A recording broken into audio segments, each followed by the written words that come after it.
Durante las Jornadas Permanentes de Comunicación 2011-2, en la mesa La construcción de la democracia en México como factor de poder mediático, diálogos y argumentación, contamos con la presencia de la profesora María Isabel Barranco Lagunas, quien abordó, entre otros aspectos, cómo el acceso a la información le brinda a la sociedad seguridad para evitar cualquier abuso en su integridad física y moral. La Constitución Política de los Estados Unidos Mexicanos, en su artículo primero, establece que queda prohibida toda discriminación motivada por origen étnico o nacional, el género, la edad, las capacidades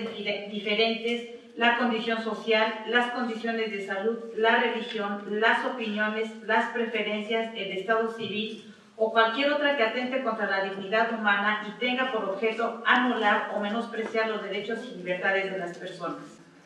Para José María de Santos, primer catedrático en Derecho de la Información en España y en Estudios Latinoamericanos, el derecho a la información se asemeja a no ser molestado a causa de las opiniones que se emiten, el de investigar informaciones y opiniones, el derecho a investigar y recibir informaciones y opiniones y el derecho a difundirlas. Esto es, a estar instruido o informado para participar democráticamente por el bienestar de la comunidad. Sirva lo anterior como marco de referencia para abordar desde una mirada panorámica el contexto del sistema político mexicano y su desprecio por garantizar los derechos fundamentales y libertades civiles. Las décadas de los 60 y 70 estuvieron marcadas por la brutal represión contra los movimientos sociales. Recordemos la represión contra los estudiantes, los obreros, los campesinos, mismos que gestaron otras voces críticas, las del movimiento feminista y homosexual, mientras las autoridades gubernamentales se preocupaban por recuperar su credibilidad ante el pueblo. Recordemos este acto de las Olimpiadas de 1968. La década de los 80 estuvo marcada por los fantasmas de la crisis económica, la nacionalización de la banca y la elevada deuda externa. En lo social, destacó la ofensiva del gobierno de Estados Unidos, encabezado por Ronald Reagan, contra las políticas públicas de los llamados países del tercer mundo, particularmente los programas de planificación familiar en México, en el sentido de ampliar la cobertura anticonceptiva que incluía las esterilizaciones forzosas, sobre todo mujeres y campesinas e indígenas. Más que preservar la vida, la salud y el bienestar de la población en general, y en particular de las mujeres, fueron los intereses económicos de la iniciativa privada, representada en su mayoría por los sectores conservadores y partidos de derecha, los que urdieron, ante la pérdida de capitales, iniciativas como la apertura de centros de investigación operativa financiadas por agencias internacionales bajo el supuesto de elaborar investigaciones en salud sexual y reproductiva, cuyos objetivos no eran regular la reproducción social, sino exterminarla. Caldo de cultivo para estos centros de investigación operativa fue el síndrome de inmunodeficiencia adquirida SIDA, que en nuestro país obtuvo sus primeras víctimas en 1982, específicamente entre la población de varones homosexuales. Otra coyuntura fueron los terremotos de 1985, como lo más significativo de la crisis por su impacto político, económico, social, que causaron a la población, misma que se organizó para crear nuevos y renovados movimientos sociales, de mujeres, recordemos las colonas, las obreras, las del sindicato 19 de septiembre, de estudiantes y trabajadoras, país.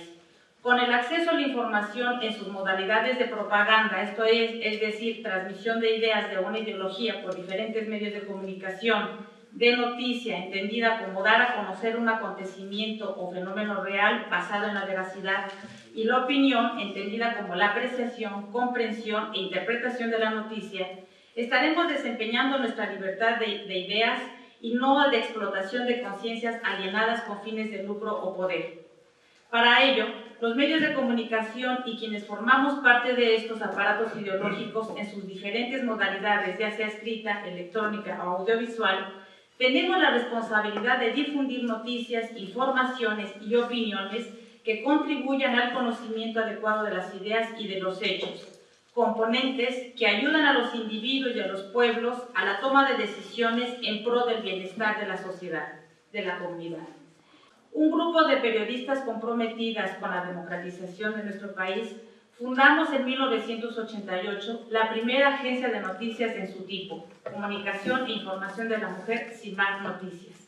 Luego de que un grupo de reporteras del suplemento Doble Jornada del periódico La Jornada decidiera constituir la primera agencia para informar a las mujeres con el objetivo de informar precisamente a más de la población de la mujer. Y también aquí nosotros hicimos un diagnóstico, quienes en ese entonces teníamos menos información o accedíamos menos a la información eran las mujeres. Y les digo, yo les comentaba estas coyunturas políticas, sobre todo los sismos, que fue cuando las mujeres empezaron a acercarse, empezaron a organizar y empezaron a hacer uso también de la información. La misión de CIMAC Noticias es generar y publicar información noticiosa sobre la condición social de las mujeres, asegurar que las y los periodistas incorporen los derechos humanos de las mujeres en su trabajo cotidiano, así como promover los medios de comunicación como herramientas de transformación educativa y social, que sirvan como estrategia para que las organizaciones civiles de todo tipo transmitan sus actividades, demandas y propuestas. Asimismo, CIMAC Noticia, a lo largo de 23 años, ha contribuido al cambio social y a la democratización de los medios, además de persuadir a otras agencias nacionales e internacionales a favor de los derechos humanos y la equidad social. Uno de los logros de esta agencia de noticias es estar en pro de los derechos humanos de las mujeres y las niñas. También ha sido intervenir en los lineamientos y mecanismos para la legislación de medios de comunicación con perspectiva de género, la cual está integrada por una red de investigadoras por la vida y la libertad de las mujeres, que a su vez promueve talleres de sensibilización e información sobre la Ley General de Acceso a las Mujeres a una Vida Libre de Violencia, Toral para la democracia y el bienestar de la sociedad. Puesto que la violencia que se ejerce primordialmente en contra de las mujeres afecta y perturba a toda la sociedad en general, la Ley de Acceso a la Información, la Ley de Acceso de las Mujeres a una Vida de Violencia tiene por objetivo prevenir y sancionar, erradicar la violencia contra las mujeres, así como los principios y modalidades para garantizar su acceso a una vida libre de violencia que favorezca su desarrollo y bienestar conforme a los principios de igualdad y no discriminación, así como para garantizar la democracia, el desarrollo integral y sustentable que fortalezca la soberanía y el régimen democrático establecidos por la Constitución Política de los Estados Unidos. Por lo tanto, la presencia de estas mujeres y de esta agencia es importante, pues precisamente hemos armado estos mecanismos, estos instrumentos para que se acceda a la información, entendiendo la información precisamente no solamente el derecho a la información como la expresión de ideas, sino también la información que tenemos todos los seres humanos en todos los aspectos de nuestra vida, salud, religión, sexualidad, etc. Entonces, eso sería todo y muchas gracias.